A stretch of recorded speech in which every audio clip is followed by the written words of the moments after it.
La Jornada Zacatecas TV, un espacio de libertad.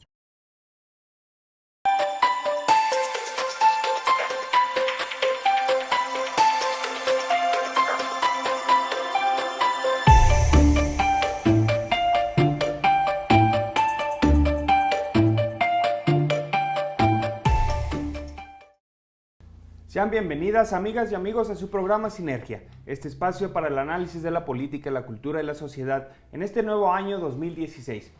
Para comenzar, estaremos abordando el tema electoral rumbo a las elecciones del 2016 y en esta ocasión nos acompaña el maestro Juan Francisco Valerio y nuestro colaborador de costumbre, Marco Antonio Torres Inguanzo, a quienes les agradezco su presencia y su colaboración continua en este espacio. Me gustaría iniciar, maestro Valerio, con el tema de los procesos internos que ha causado, desde a mediados del año 2015 empezaron los destapes con esta reunión supuestamente secreta de Alejandro Tello, donde las bases y los líderes lo ungían como el elegido, y a partir de ahí nos hemos venido en una cascada de información. Pero también es importante poner el contexto de que en estos procesos internos existe de todo menos votaciones y democracia. ¿Tú cómo los ves, maestro? Sí, creo que el sistema político mexicano, y el caso concreto de su expresión en Zacatecas no es la excepción, parece haber perdido la capacidad de romper los ciclos políticos y marcar con toda claridad lo que luego en el argot político y para otros efectos se suele denominar los tiempos. Como que para los procesos electorales los tiempos se ha vuelto una especie de ficción.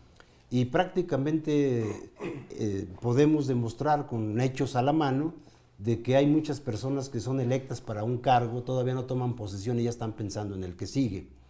Y su gestión al frente de la responsabilidad que en cada caso asuman no siempre está encaminada justamente a cumplir con eficacia y eficiencia el compromiso o la naturaleza del compromiso que ha asumido ante la sociedad, sino que más bien sus pasos están siempre encaminados a lo que sigue. Ahí hay una suerte de perversidad, por una parte, porque hay un notorio descuido a la función que en lo inmediato se lleva a cabo, y por otra parte, más allá de esa desatención que debiera ser sancionada en las urnas, por supuesto, está el hecho de que, a fin de cuentas, no se tiene el suficiente nivel de responsabilidad ni en aquello que realmente se debería estar haciendo como encargo en un momento dado, ni con el respeto a los procesos electorales y a las leyes que los rigen. Efectivamente, esto parece ser que cada vez más se vuelve uso y costumbre en la política mexicana. No es solamente el caso de Alejandro Tello, podríamos decir también que el caso de David Monreal es estrictamente sí, también ese, con el PCN, ¿verdad? ¿no? Que más o menos. Porque todo mundo que estamos acostumbrados a ver a través de este prisma a la política, pues todo mundo lo comentaba, no es un comentario personal de ninguna manera. Desde que David Monreal fue ungido como candidato a senador, pues todos sabíamos que no era tanto la senaduría lo que llamaba la atención del personaje en este momento, sino que la senaduría era simplemente el escalón que le permitiría, como en efecto los hechos parecen estar confirmando, el acceso a otra candidatura que es la de gobernador. Así es. Tú, Marco, ¿cómo los ves, los procesos internos? ¿Alentadores, desalentadores? No, yo creo que vamos a ver muy pocos cambios respecto a lo que ha venido ocurriendo. No creo que podamos esperar cambios importantes, o sea, esperar este asunto de alternancia con alternativa, van a seguir siendo sin alternativa. No veo grandes modificaciones. Los criterios fundamentales son las encuestas, ¿verdad? Eso significa que son procesos de medición previos, los que se están convirtiendo en una especie de omnipotencia, ¿no?, del proceso de medición, de tal manera que los procesos políticos internos de debate, ¿no?, para discutir las propuestas que tienen que llevar a cabo o los temas o los grandes problemas están completamente fuera de agenda, ausentes.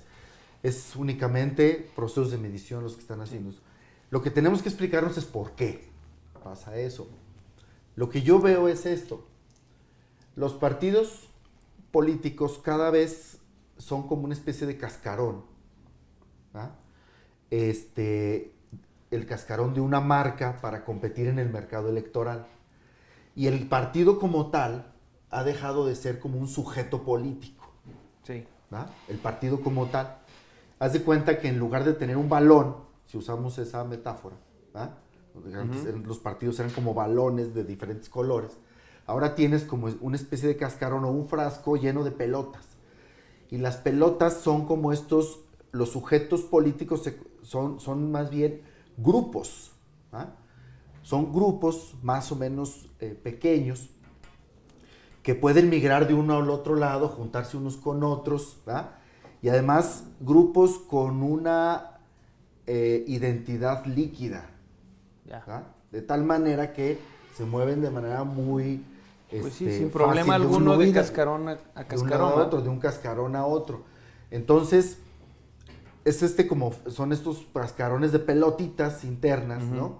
Y el sujeto ya el partido como sujeto ya no existe, sino son estos grupos. Entonces ves el cascarón del PRD y hay 4 o 5 grupos fundamental que están peleando y luego entra uno más, ¿va? En este caso entra una pelotita más que es la de Pedro de León, pero si no sale electo ahí es muy probable que esa pelotita salga de ese cascarón y se meta otra para tratar de generar este proceso de competencia. Sí. Bueno, esta estructura que vemos, en donde el partido se convierte en un mero cascarón, no ayuda a la razón programática, porque los grupos pequeñitos se convierten como grupos de interés. Su interés es muy inmediato al ingreso, al ingreso a la burocracia. Es un cálculo de qué tanta medición les da para ingresar a la burocracia y qué tanto les toca en la burocracia respecto a esa medición, ¿verdad? Entonces, son criterios cuantitativos entre cascarones y el debate político, lo político propiamente dicho, más bien... que este debate y este conflicto de ideas y proyectos está absolutamente ausente. Eso significa que en esa estructura no podemos esperar grandes cambios. Ahora, ¿qué sería lo ideal? ¿Que hubiera elecciones internas? No sé, me tocó escuchar una ponencia, más bien leer, que en algunos países la cuestión de las elecciones internas es un día específico para todos los partidos y ya el tipo que quería ir a votar por elegir al candidato del PRI, pues se formaba en la urna del PRI y ya elegía a los 4 o 5 que estaban apuntados, después la gente que quería del PRD y así iban escogiendo democráticamente por voto, ¿no? ¿Eso se ve alejado? ¿Cuál sería la forma idónea, Pancho? Quizá soy muy pesimista. Iba a emplear otro término más duro, pero no me quiero autoagredir, ¿verdad? Quizás soy demasiado pesimista, pero la visión que podemos tener de los partidos políticos a partir de su práctica deja muy pocas esperanzas para el ciudadano. Es decir, poniéndonos en el plan del soñador, deberíamos pensar, o podríamos pensar, que los partidos políticos, puesto que son estructuras organizativas, que deben tener una plataforma programática y deben también tener una comunicación permanente con el ciudadano y de manera muy particular con sus miembros. Pero yo tengo la firme sospecha de que la vida política al interior de los partidos políticos es sumamente pobre. Sí, es inexistente. Es inexistente, realmente es la palabra. Si los partidos actúan propiamente y ni siquiera los partidos, sus estructuras funcionan, solamente se activan, solamente cuando suena la alarma de las elecciones o cuando suena la alarma de algún problema social que les interesa de manera particular. De otra manera, la vida interna de los partidos es prácticamente inexistente, es inimaginable que haya actividad en ese sentido.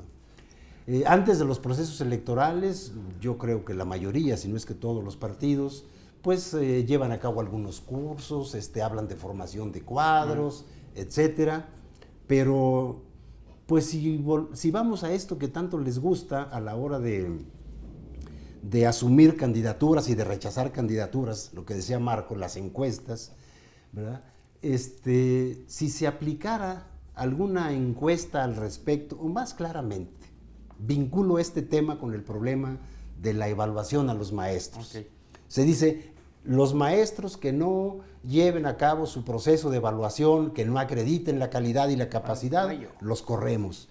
Y si les hiciéramos mañana un examen a los candidatos sobre su plataforma electoral, no, dejémosla todavía, algo que a lo mejor van a construir apenas si son candidatos. Hablemos de sus documentos básicos, que examináramos a cada candidato a ver qué tanto sabe de la plataforma política de su propio partido político, a ver qué tanto sabe de la historia de su partido. Y lo que le preguntamos a los maestros que queremos correr si no presentan la evaluación, ¿qué tanto saben de los problemas nacionales? Bueno, unos la aplican así de vez en cuando. A Valadez, a Javier Valadez, así se la aplicaron cuando se registró para competir por la diputación con Claudia Anaya o contra Claudia Anaya.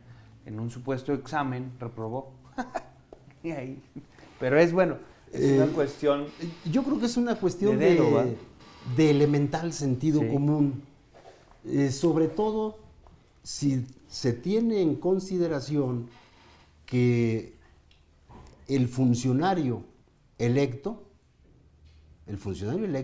tendrá que asumir responsabilidades y tendrá también que incurrir en toma de decisiones.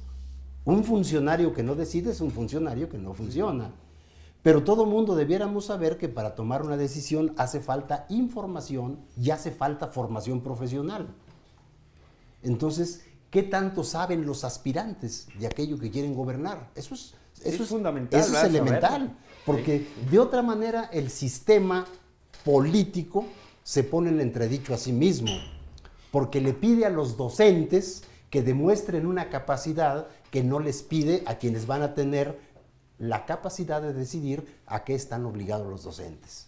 Allí hay una ceguera fundamental, y es una ceguera que tiene que ver con el interés político y que yo creo que desde la postura ciudadana tenemos todo el derecho del mundo a reclamarle a los partidos.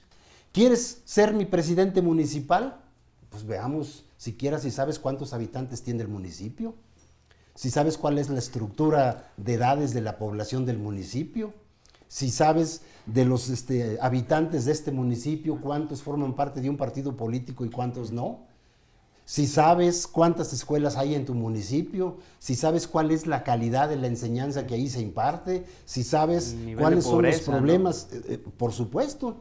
Es decir, ¿qué ocurre con los niños que acuden a esas escuelas? ¿Qué problemas tienen? ¿Sobre qué condiciones se está impartiendo ahí el proceso educativo? Para que en un momento dado también se puedan tomar decisiones fundadas a la hora, por ejemplo, de decidir, ¿qué hago? 58 glorietas a la entrada de cada municipio del estado de Zacatecas, o mando pintar con lo de cada glorieta 8 escuelas, o construir mesabancos, o pizarrones, o construirles letrinas que en muchos casos no existen. Entonces entramos a un terreno en el cual el ejercicio político se vuelve tema de ficción, ¿verdad? ¿Por qué? Porque las decisiones se toman y se aplican y todo el mundo parece ser que tendría que llegar a la conclusión de aceptar que aquella glorieta está construida en homenaje a un proceso que fue vital para la historia política de México, pero no sabemos ni nos interesa probablemente porque tampoco se nos educa para eso, cuál hubiera sido el mejor uso de dineros como ese. Muy bien. Hacemos un corte en el bloque para regresar con la opinión de Marco Antonio Torres Ínguanas.